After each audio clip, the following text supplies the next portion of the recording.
Hi hello నమస్తే welcome back to నీరు official channel. ఈరోజు బెండకాయ డీప్ ఫ్రై ఇప్పుడు ఎలా చేసుకుందామో చూద్దామండి. ముందుగా బెండకాయలను తీసుకొని ఇలా ఆయిల్లో డీప్ ఫ్రై చేసుకోవాలండి.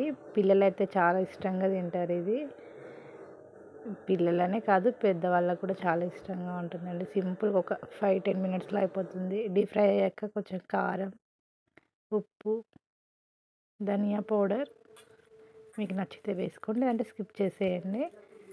దీంట్లో మిక్చర్ ఉంటుంది కదండి, మనం బయట షాప్లో దొరికే మిక్చర్ని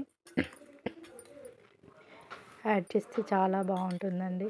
ఉట్టిగా కూడా తినచ్చు, పప్పులో సాంబార్లో అలా బాగుంటుందండి.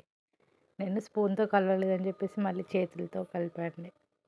ఇలా మిక్చర్ యాడ్ చేసుకుంటే చాలా సూపర్గా ఉంటుందండి.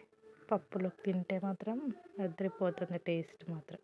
ఒకసారి ట్రై చేయండి మీరు కూడా. కామెంట్ బాక్స్లో కామెంట్ చేయండి ఎలా ఉందనేది. నా స్టైల్లో ఇలా చేశానండి బెండకాయ వేపుడు.